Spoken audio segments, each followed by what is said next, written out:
Hey, good morning and good day, everyone. Nice to see your smiling, bright faces again. My name is Otis Toussaint, and I'm here with the Office of the Surgeon General here in AHHQ, Washington, D.C. What are we talking about today? What are we doing today? Well, we're going to have a conversation with several individuals from different commands. We've got one from uh, Recruiting Command at my old stomping grounds with the 5th Medical Recruiting Battalion. We've got Captain Holly Weaver. And we've also got two distinguished guests today, Lieutenant Colonel Sam Preston and Chaplain Colonel Cooper. And I hope that you enjoyed today's discussion. And how would I like to start it off? I would like to start it off by adding on to my discussion panel. Uh, let's see, we will have Captain Holly Weaver go ahead and introduce herself.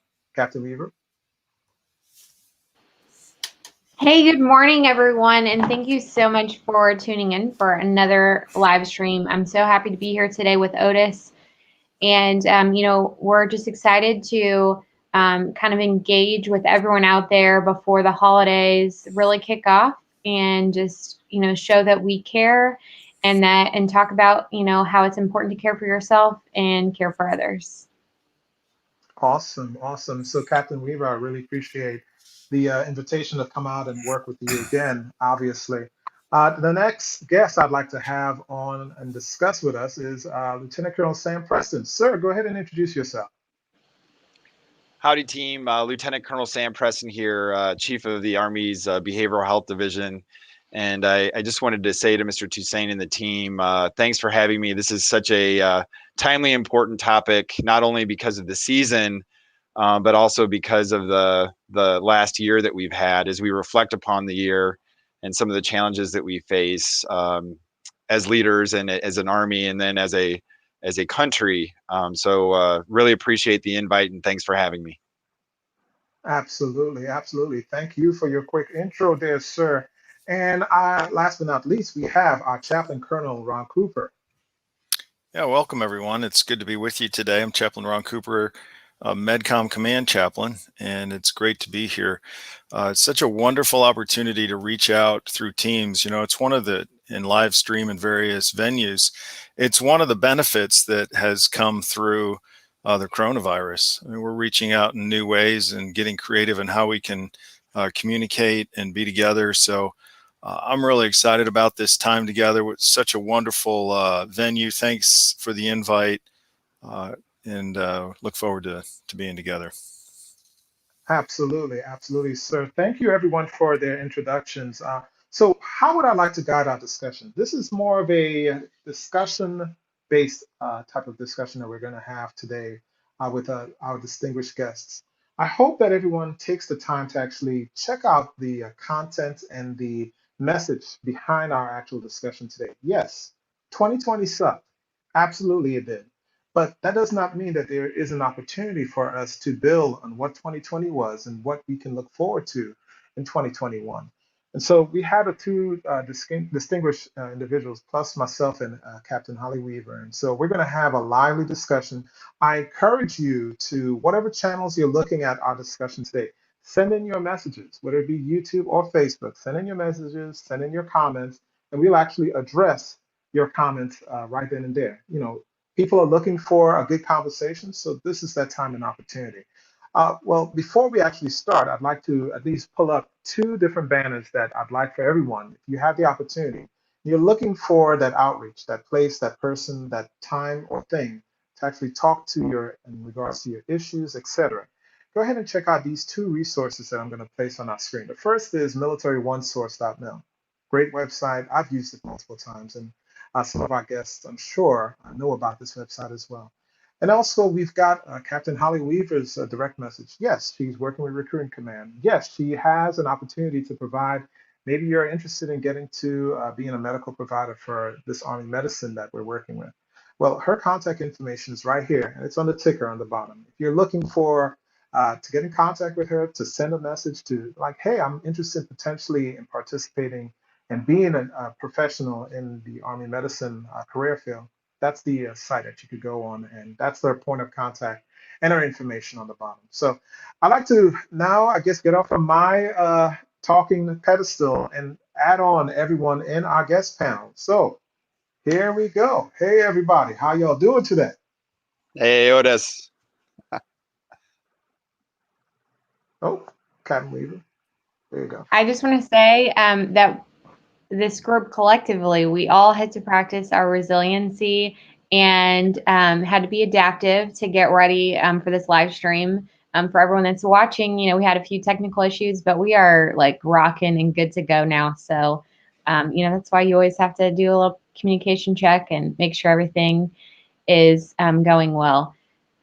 It looks like Absolutely. we already have comments coming in, Otis, if you Yeah, want to check those out. we do have some of these comments coming in, and I'd like to pepper them in during our discussions here and there. So let's go ahead and put up some of these comments already. We've got one coming from First Son Gardner. How you doing there, First Son? How you doing? Miss you, man. He says, can we shout out the chaplains as well? Absolutely.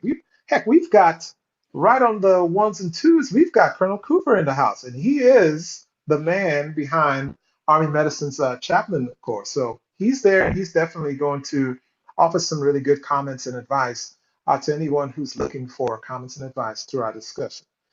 We've got one from Mr. Clifford Lovett saying, good morning, Captain Weaver. And he said, good morning to me as well. Thank you very much. We've got Mr. Peter Beckman saying 2020. Hey, 2020 was rough. Stay there with us, Peter. It was rough, but we're going to build, and 2021 is going to be an even better year.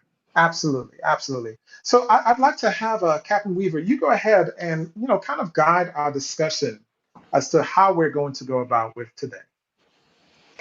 So the whole kind of premise behind, just wanting to reach out and do this live stream about leaders that care, honestly, it came back from a personal experience that I had back in 2019.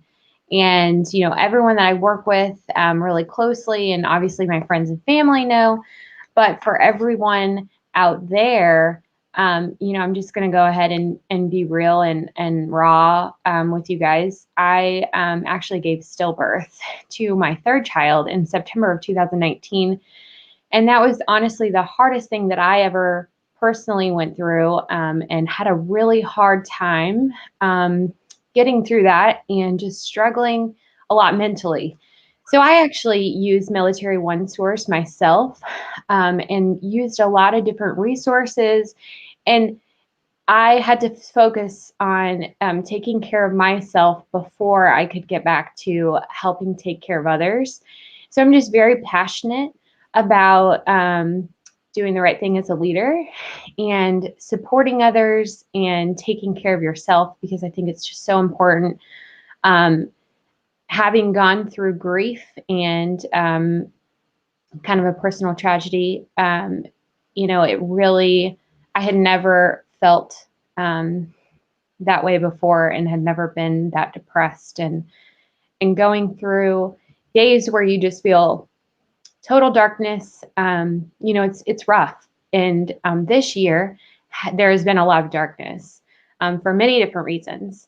So it just really called in my heart that we do this live stream. We bring in the experts, and we just get together and we just share stories and experiences, and provide the tools that we can use to help move forward, because it was through a lot of self-growth and reading and self-development that I was able to overcome and move past my loss. And I ended up getting pregnant again, and I've since given birth and now have a beautiful, healthy baby boy and have 3 amazing children. So that's really all I want to share on that. But I just know this is from Holly to you, that the worst thing is not the last thing. And there is a light out there. You just might not be able to see it. And I can say that from personal experience. So I'll bring it back to you, Otis, and to the team. I just really is a personal passion of mine. Just showing, that I am a human person, and Colonel Preston, Chaplain Cooper, they care about everyone out there. And, we just want to show you and just talk to you guys and share those experiences and the tools that we can use to get through this year and get through all the hard things that we have to experience in our lives. Absolutely. Gentlemen, do you want to, a word that I kind of keyed in there that she said was, you know, relearning and reemerging and becoming a bigger, better, stronger version of who you were beforehand.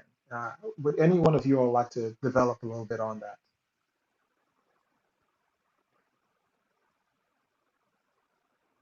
Oh, hold on. Colonel Cooper, I think you're mute.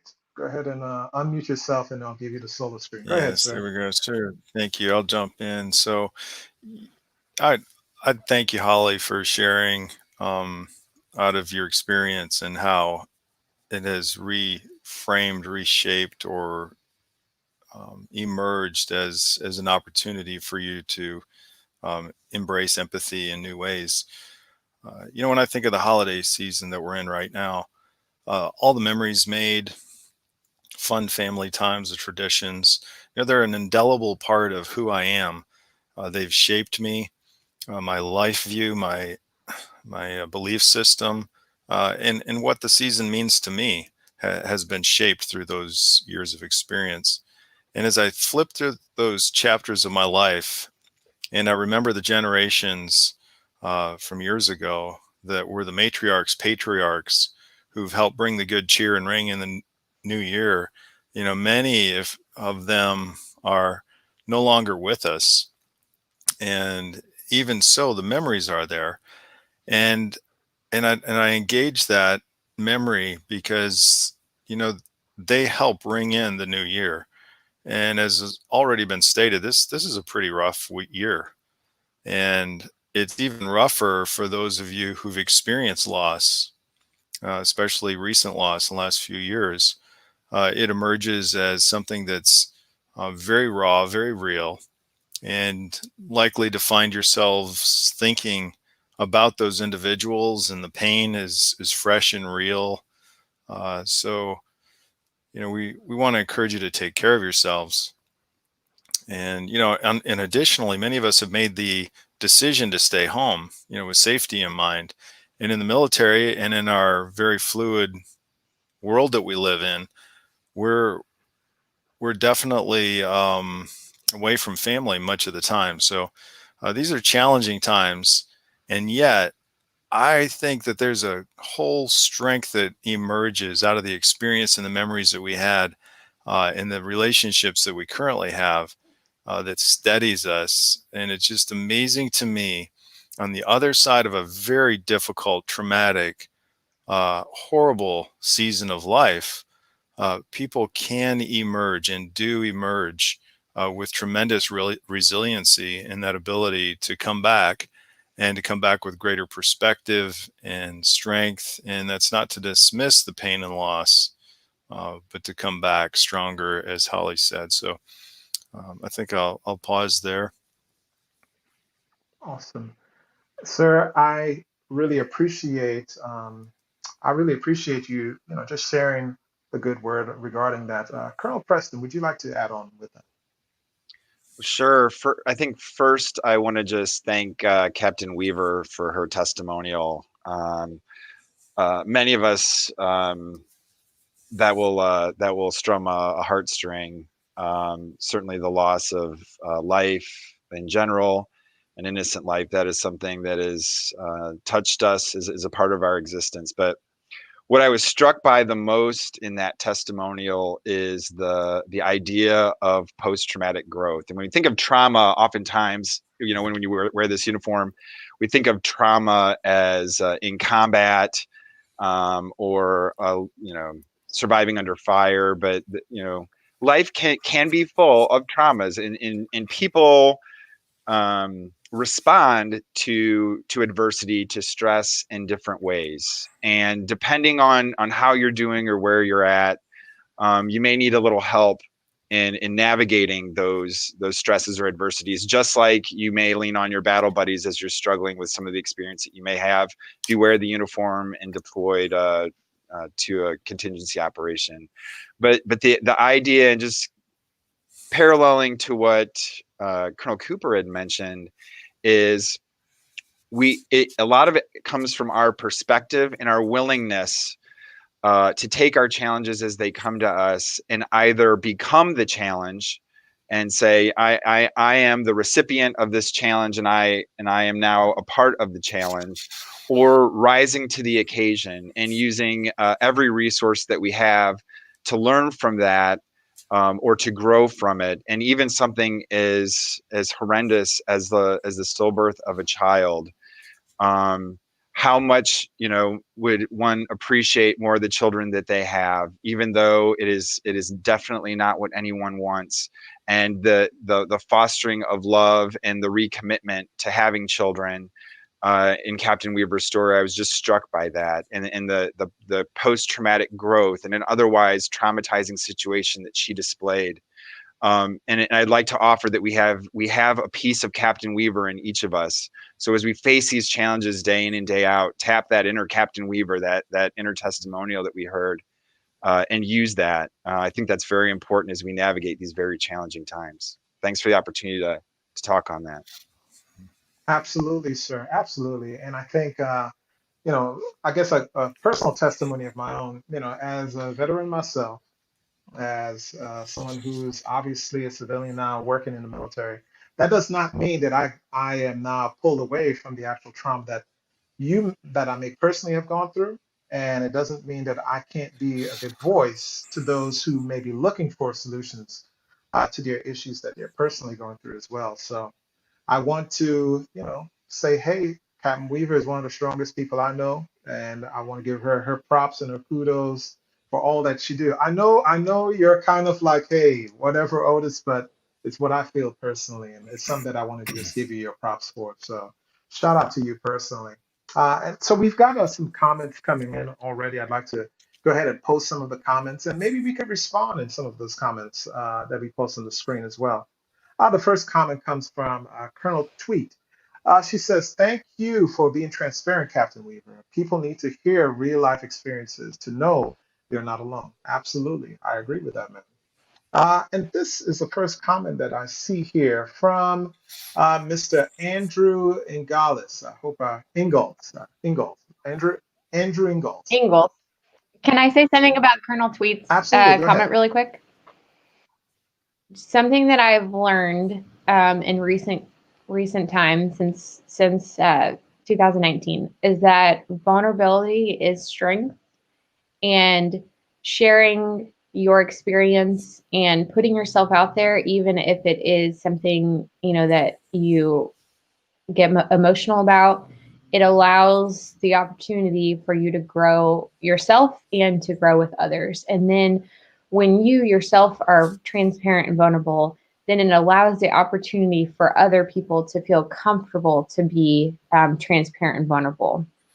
I had reached out and was talking, on a social media platform, and, just shared and said, "You matter, the world needs you." And I had a couple people reach out, and then I learned things about them that I didn't know that were going on, and I would have never known. So it's, taking the time to have that connection, and then you will learn more about, what's going on in your friends, your family, your colleagues' life. And then we can support each other, because we all have hard things that we're going through, but we don't know unless we put ourselves out there, and then we are able to receive, what they are going to share with us. Absolutely. Thank you for that. Thank you for that, Captain Weaver. Let's go ahead and jump in with Andrew Ingalls. The first comment Andrew says is, "I personally believe that one of the reasons I left bedside nursing recently was a lack of emotional support in the civilian sector, the suppression of emotions people are expected to do." Wow, Andrew put a whole lot into that comment right there. Um, how about you, three individuals? What's some of the advice that you could give some of our civilian folks who may be healthcare providers, and they're, because of the necessities of their job, they're kind of suppressing their human side. What are some of the advice that you could provide to, especially with that comment there from Andrew Ingalls? Well, I think if I could chime in first on this one, Absolutely. Andrew, first of all, thank you for what you've done as a bedside nurse. Medicine would not be able to function without our nurses. I am a physician myself, and I would say that if it wasn't for our nurses keeping the watch 24/7, 365, we could not save lives and be there. And so I just wanted to first thank you for everything that you've done, and then also acknowledge that there is a growing body of research that supports what you're saying. The term burnout is fallen out of favor a little bit, but for the purpose of this, we'll talk about how as an individual just keeps giving pieces of themselves to help others. And part of it is the requirement of the profession of nursing, of medicine, which requires us to give of ourselves to save lives. And the other piece, the other part of that is our personal commitment, our moral or ethical commitment, or the fiber of who we are. Maybe it might be a belief system that says that we have to take care of others before ourselves. And so just like that, there are two parts to this. I'll talk to the professional part first, but also the personal part. So the professional part is we need to do a better job of caring for one another from the administrative level, and acknowledging the suffering and pain and the sacrifices that our medical personnel are going through during this period of time, some of which have their own children at home because they're not able to go to school, and those stresses that come with us. And so there's a lot of research going on, specifically in the New York metropolitan area, as they were the first to be impacted, as well as the United States Army is conducting assessments on how we can best support our medical providers through COVID. And then the other piece to that, the personal piece to that, is I want to send the image of us on an airline, and we have a decompression event. And what happens during a decompression event? The masks come down, right? And part of that is ensuring that if you are taking care of somebody, that you put on that oxygen mask first. And I know that this is a metaphor that's used over and over again, but I can only remind us even more so during these very stressful times, that if we aren't sleeping adequately, if we aren't taking care of our nutrition, and part of taking care of our nutrition is not overindulging in substances or alcohol, and then also ensuring that we allow ourselves for rest as best we can and when we can. If we're not refilling our tank and putting on our oxygen masks, then we're not able to help other folks. And so as we clumsily try to develop ways to support our medical personnel in these very dynamic times, I ask that we also concentrate on things that we can do to take care of ourselves, to put that oxygen mask on first. And then I think later on what I'll do is I'll talk about some of the resources that there are available. But again, that you make a great point, Andrew, and thank you for your service, and thank you for all those medical personnel out there that are keeping watch and keeping us safe during COVID. Absolutely, sir. I think metaphorically that was a great example. Like you can't really take care of other people that's on your line on that flight if you're not taking care of yourself. But I kind of like the metaphor that you used there.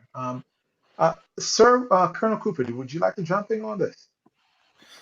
Yeah, sure. Thank you. So, as I think about what you shared, Andrew, having worked in hospital ministry for the last 10 years in various capacities, it dawned on me somewhere along the line that if you care, it's going to cost you. And I applaud your ability to recognize the cost and the ability to be authentic and transparent and attempt to share that. I mean, it is disheartening that you didn't feel as though there was a place for that amongst your colleagues or perhaps the administration. But the fact is, it does cost, and there is a price, and it can lead, as Colonel Preston said, to the burnout. And so I just want to encourage you to know that there are many of us out there who do care, who do appreciate, who keep our healthcare frontline practitioners in prayer and in our thoughts, because day in, day out, COVID or no COVID, it it's a very challenging profession that the medical personnel are in. And I wanted to share, I've shared this in a couple other venues, but there was a study that took place not long ago by two Berkeley professors, Joshua Brown and Joel Wong. And it was a study on gratitude and the benefits that were received by those who consciously count their blessings. In other words, they looked at several different areas that can make a difference in their life. And the first thing that they came away with in this study was that gratitude impacts our attitude. And it's not that attitude impacts our gratitude, but it's the gratitude first that impacts the attitude. And somehow it unshackles us from those toxic, unhealthy places that we find ourselves in from time to time. Our gratitude dictates our attitude.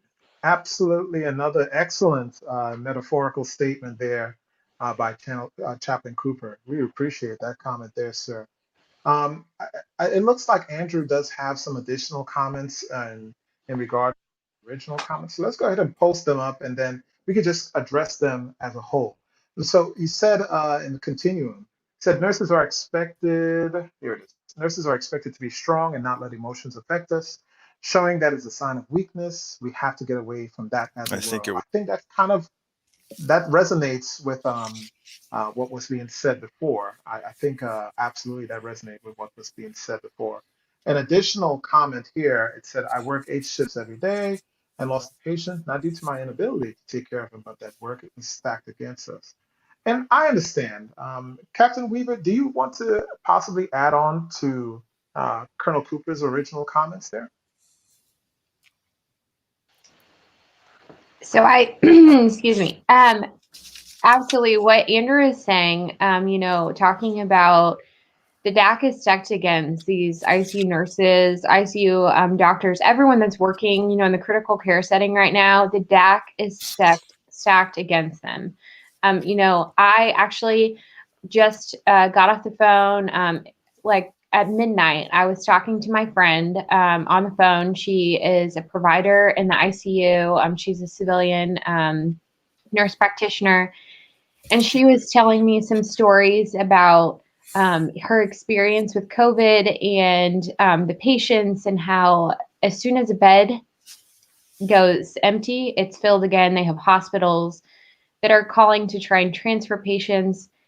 And, it's a continuous thing, and so it's just and I have many other friends that are frontline healthcare providers right now that, they're just not getting a break. They're not, and they just have to keep going because there's no option. There's no relief. And so one of the things that my friend shared with me, and I'm so thankful I was able to talk to her last night. She said that something that has helped her kind of provide some care as she goes through this is that they are sending sympathy cards to all of the families of patients who have passed away. And it's almost like it's closure to the team because they fought like heck to try and save the patient. But then it's also letting the family know, because they've gotten to know the family over the phone and really, communicating their care and their, just getting to know them. So I think that that's something that, sometimes when you have that gratitude and you do something nice for others, it also is impactful and truly is benefiting to ourselves, because it's kind of just that, I don't know, mental fulfillment per se, but really just kind of helps and is therapeutic. I know that anytime I get a thank you card, thinking about you card, anything like that personally, I just take a moment and just kind of think, this card might have cost $5, but this person intentionally set aside, time out of their day, was thinking about me and wrote me a card. I just think it's one of the nicest, quick gestures that you can do that can really have an impact on someone's day. So I just wanted to share, that's something that an ICU provider has taken up, and that's what their team is doing out there, and is helping them get through this, because right now they don't see a light at the end of the tunnel. So this is something that they're doing that's helping them. Understood, understood. We've got, let me add on Colonel Tweet's comment. She said in follow-up in regards to post-traumatic growth. Colonel Tweet said that's a positive side of trauma that's not often highlighted. One can gain strength through tragedy. This is a great topic, especially during our time, current time. Um, I absolutely agree with you there, ma'am. Personal tragedy, life will always come and kind of give you some hits via the dodgeball that is life, dodgeball, the game. Sometimes, the year 2020 is kind of like dodgeball with razors, unfortunately, but it's still an opportunity for you to build on that traumatic situation. When I get down, I always think in a manner of, you know what, this is as low as it could get. This is an opportunity now for me to relish in the opportunity of developing and building on myself and taking care of those who matter, taking care of those who look out for me and look out for everyone else. And so this is something that I hope that everyone is kind of understanding and connecting with, hopefully. We've got another comment here from Captain Samuel Brown from the Kansas City Medical Recruiting Company. Shout out to you, Captain Brown. And Captain Brown says, I think Andrew's comments additionally highlight the importance of leaders and peers showing appreciation for our soldiers and coworkers. A thank you in some shape or form can go a long way with helping us press on. As rough as 2020 has been, it's nice to see the world's healthcare workers recognized for the amazing work they put in each and every day. Um, I see your head shaking, Colonel Preston. Go ahead and talk to us about what you feel about that comment. Well, peer support is essential, and it doesn't matter who I'm talking with, if it's a medical school student or a psychiatric resident. I always ask the same thing: what is our number one resource as a physician? And some will say, well, it's a certain app, or it's a book, or that my number one reference is this. It's actually our peers, and peer support is something that is it's almost like a lost art form. Perhaps if you were in an area where HIV was epidemic, you remember before we had any of the medications to help those struggling with that virus, what those communities that were inflicted with the virus did is they set up support groups, not of doctors, but of themselves. And they sat around and they talked about their struggle and acknowledged that they weren't alone and that they faced this horrendous mountain together. And as we look back on what we could have done early on in COVID, not just for those that survived COVID, but also for the healthcare workers supporting it, is really setting up those peer support groups where we share our experiences, and as well as our strength and hope for the future, and that we're not alone and that we're in this together. So I offer to those that are listening in that if you are in a position to set up a peer support group and be that change in the world, that you as a human being leader, you absolutely have the ability and the right to do that. And so here to what Sam Brown said, we must acknowledge, and our peers are our best resource. Absolutely. Chaplain Cooper, go ahead and develop on that for us. Yeah, thank you. Sorry, I fell off there a moment ago. So, one of the things that I think has become so effective along this line are communities of practice.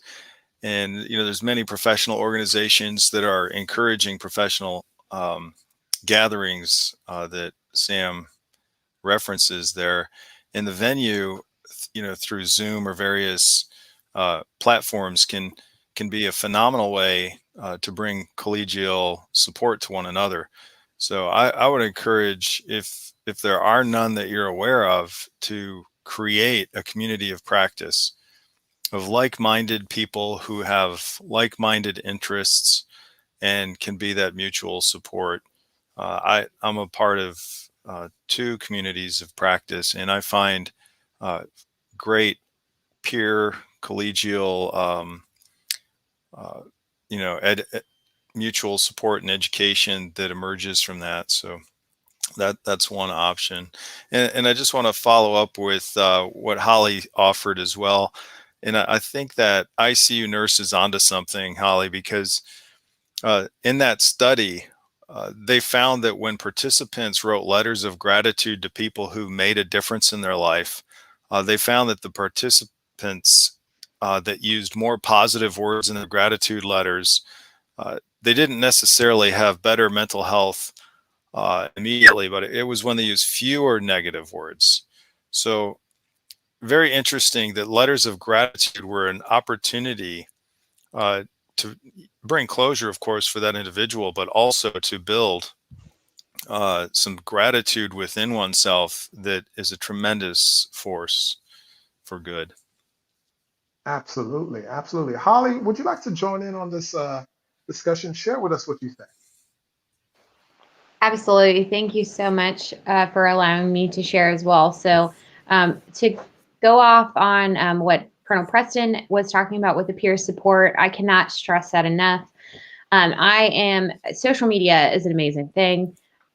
Too much, obviously not a good thing. We don't want to be connected, so connected that we're always on our phones, which, sometimes it's hard not to be with jobs and, just with the 2020. But anyways, so there are so many different groups out there on social media, that provide so much support. One group that I'm a member of that has provided me countless resources and, just peer support when I've needed it. And I've found people to actually reach out and connect with that have gone through similar experiences is the Army Officers Women's Mentorship Group. And it is a network of over 11,000 Army officer women that are on Facebook that have connected and linked up together, who share their stories, their experiences, their struggles, their triumphs.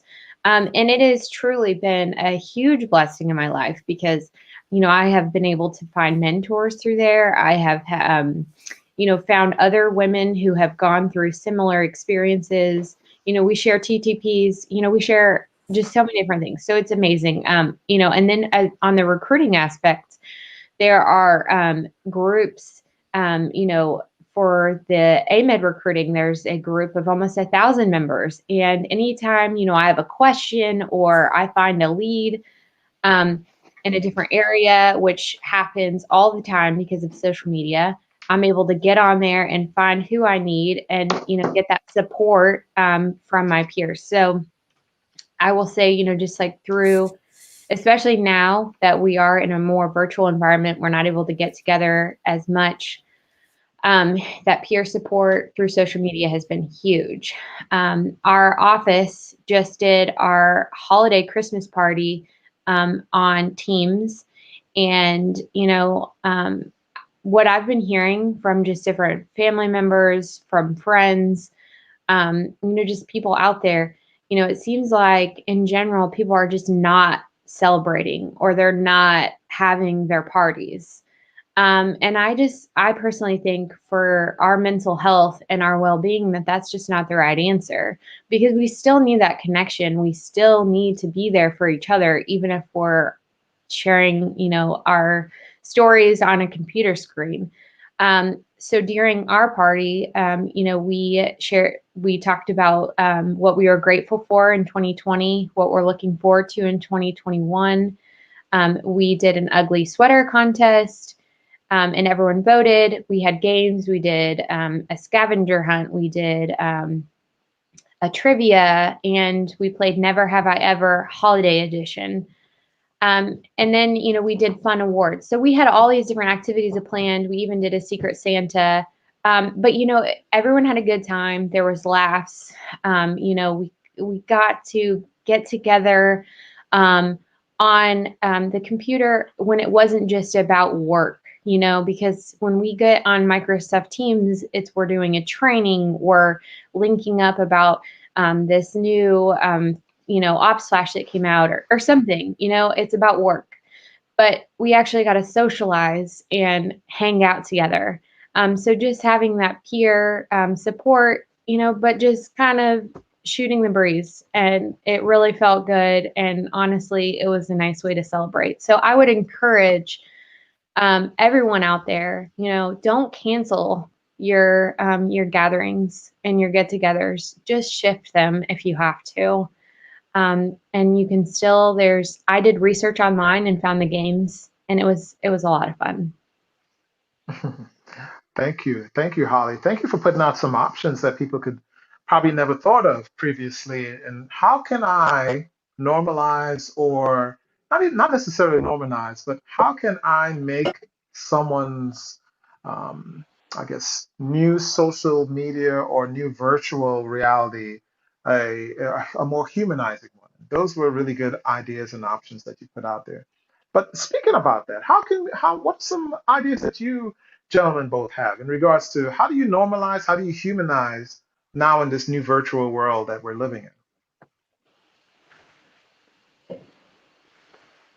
Well, Anyone? I Okay. I think, well, normalize. So, oh my gosh, like hearing the phrase the new normal. I think in March we're like, okay, we have to accept the new normal. Now that we've experienced kind of the new normal is changing just about every minute, and you almost cringe when you hear that, the new normal. And so I think the key is to be creative and to be flexible.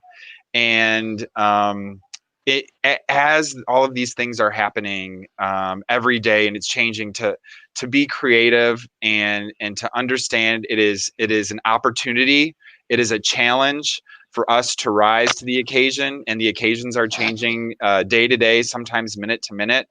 But really, just as Captain Weaver said, don't give up on the opportunity. Don't become the challenge. Don't let it roll over you. Rise to it, surpass it. And I think that's what we need to flip the script and change our mindset, so that we are rising to a challenge, versus letting the challenge take us wherever it may. Absolutely. Colonel Cooper, I saw you laughed also with the comments earlier. Go ahead and join in on this discussion, sir. Yes. So, several different things came to me all at once. But one of the opportunities I think we have here is, I mean, none of us like this, I don't think. And there might be a few out there, but when I broke my ankle on a run, it fractured it, and I couldn't run anymore. And they put me in the proverbial boot. You've seen the boot. I have a lot of empathy for the boot. And when I see the boot, I'm an empathic individual. It's horrible, but it's also helpful because it helps mobility.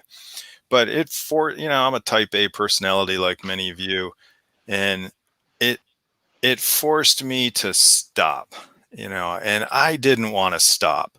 I was the fastest walker. I mean, when I went from point A to point B, I don't think anybody could keep up with me, or, that I didn't pass back and forth. But I had to stop completely. And that was painful. And I went through the why question. If only I hadn't dropped, when people dropped out, if I hadn't gone forward in the formation. For those of you in the Army, understand that. Fill in the spaces. If only this. And the first sergeant, he said, "Hey, anybody want to pass out water? I need some help." I had no idea he was talking to me. And I had to go through the why. And the why question is a natural progression to well-being, is what I've decided. And I actually said to myself out loud, walking across that fob, beat yourself up as long as you need to, and the why question is painful because there's no answer to the why that satisfies. You can get the answer and it just doesn't satisfy. But then I began to see the benefits of slowing down in ways that I could not have seen otherwise. And I literally began to hear and see things that I would normally take for granted and didn't see.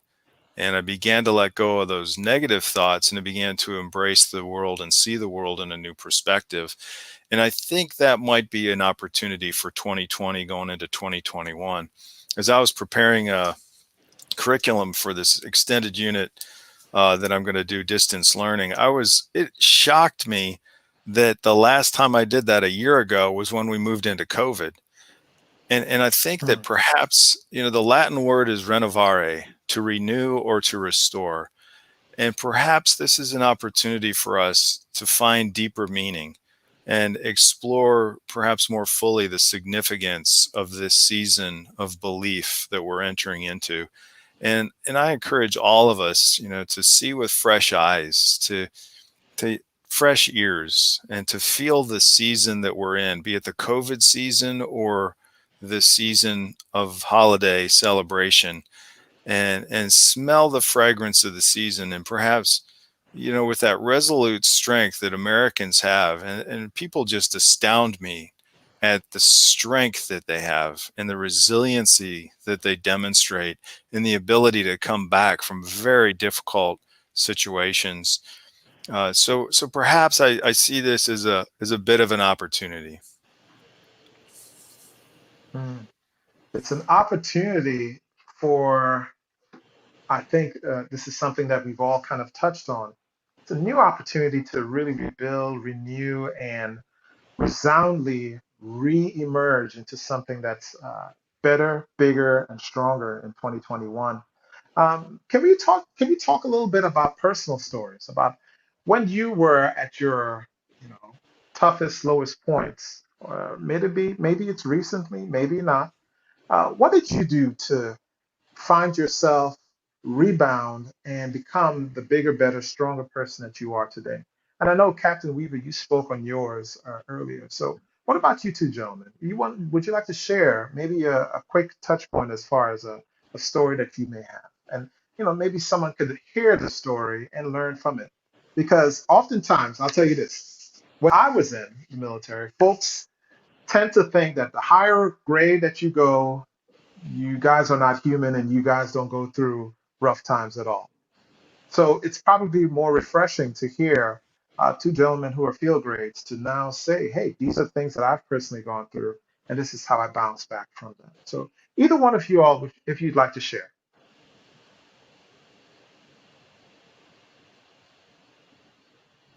Yeah, I'll jump on that. I have several stories, but not enough time for them all. Uh, back, perhaps, in the story that I just shared, I was a runner of 36 years, and that was a tremendous loss for me. Uh, and another loss that was pretty significant was actually when I made colonel, because when I made colonel, I knew I was going to say no to a lot of things I loved. And I think perhaps the best job I've ever had was when I was with AMED Center in school, and I was teaching clinical pastoral education, and the director of the center of Brooke Army Medical Center just absolutely fulfilled and loved it. And of course, it is a tremendous privilege to serve here in MedCom, and it's strategic. And strategic is not as gratifying. It is not as uh, fulfilling in many ways, although it is very important. And so I think counting the cost is something that I've learned to do through the years. Life has taught me that when you say yes, you say no. And when you move one direction, you often don't see the fork in the road. Uh, but those passions that we have are part of the seasons of life.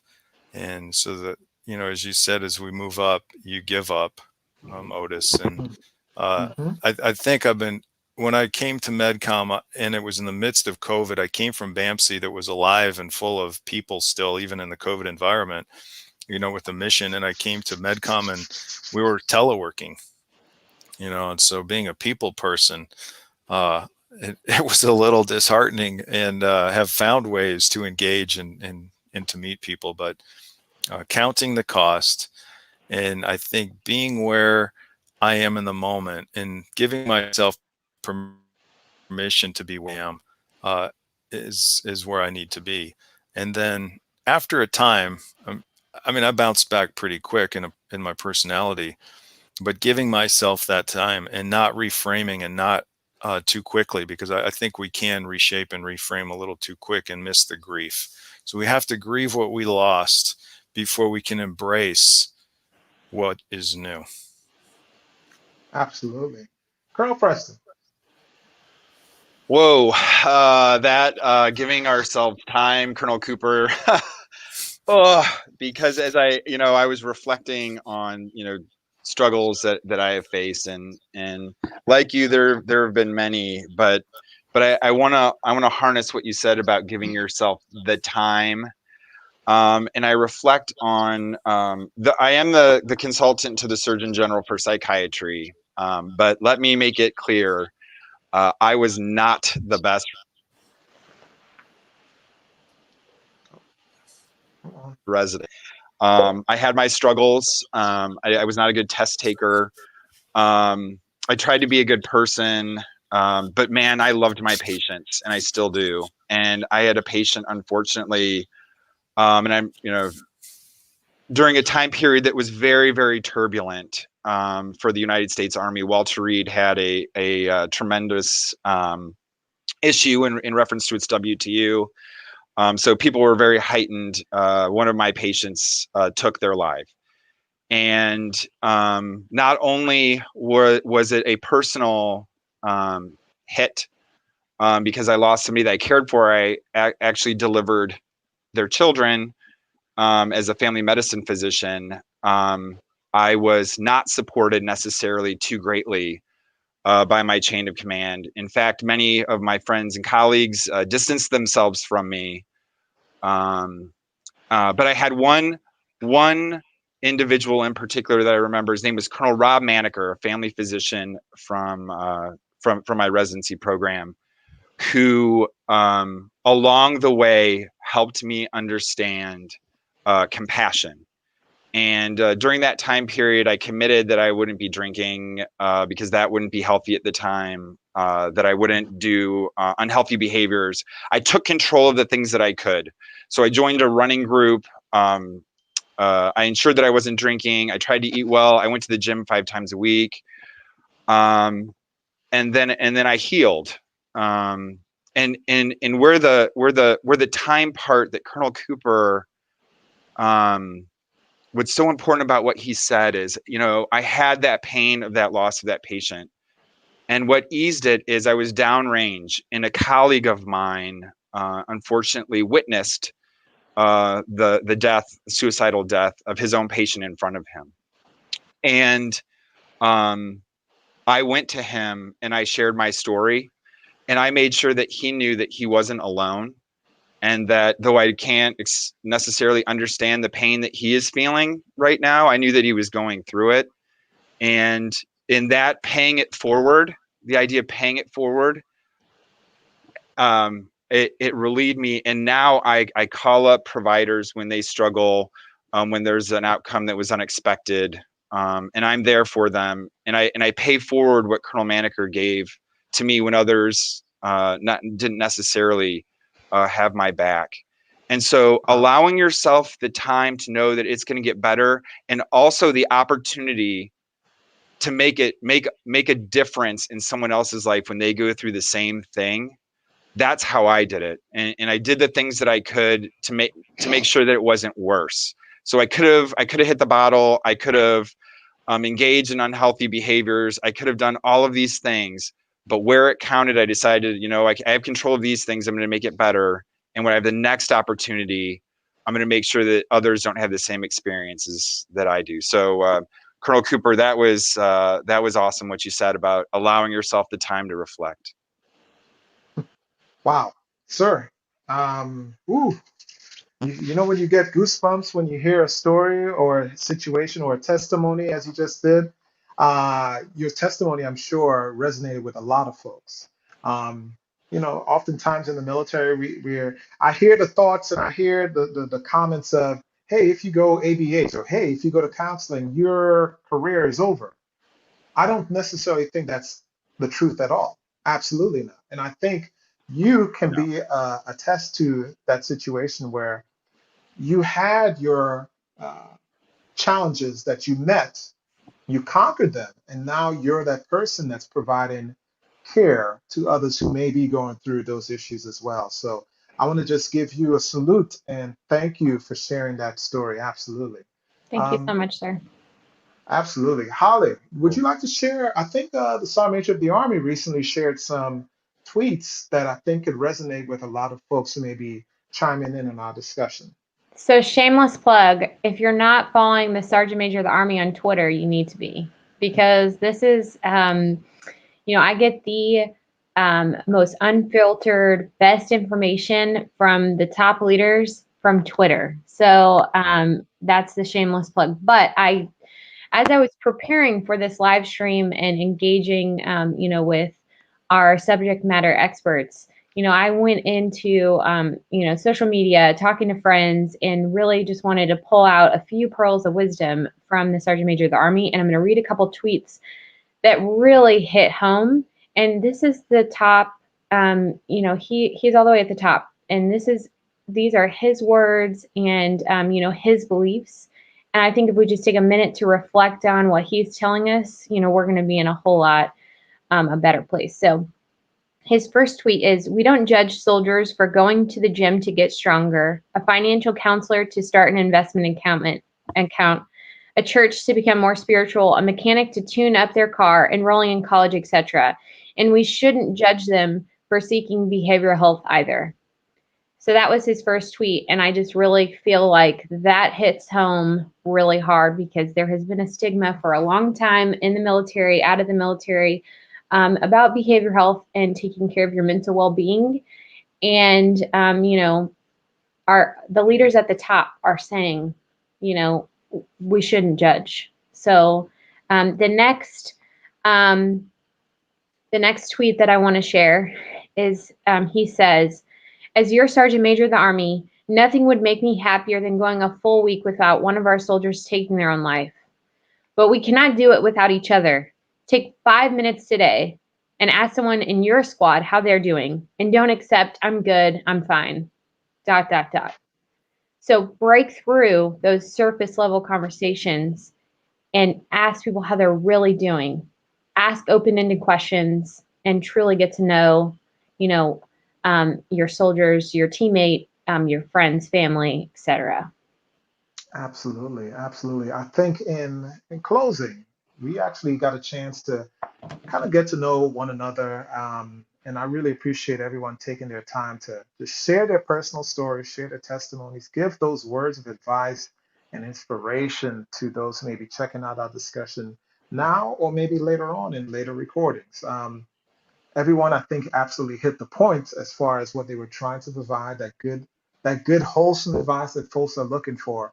And I really appreciate everyone taking the time today to come and talk with me. And so in closing, I want to have everyone, share what you've got going on, and maybe folks could check you out online or check you out wherever you're at. Who would like to go first? Well, I can just start off. So our Military One Source. So for those that are veterans or currently on active status in your dependents, this is a great resource for you. You can get non-medical counseling. You can also get general counseling and advice, and just talk to a sound party when things are difficult. They're available 24/7, 365. So please use that. And if you're a civilian within the military, you have the Employee Assistance Program. Wonderful program, not highly utilized, but there are opportunities at every camp, post, and station for you to look at your garrison's employee assistant program. So if you're struggling and may not meet the entry criteria for Military One Source, you can go to your employment assistance program. And again, I just wanted to thank everybody for their commitment to the American people, to the U.S. Army. And I wish you the best holiday season in a very optimistic 2021. Absolutely. Colonel Cooper.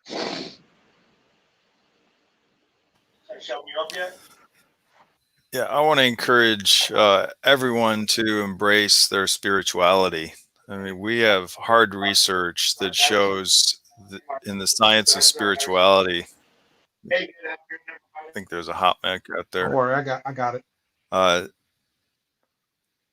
So in this research, they found that those who have a philosophy of life or a spirituality or a belief system in which they follow, that it builds 65% greater resistance, if you will, against suicidal ideation or self-harm.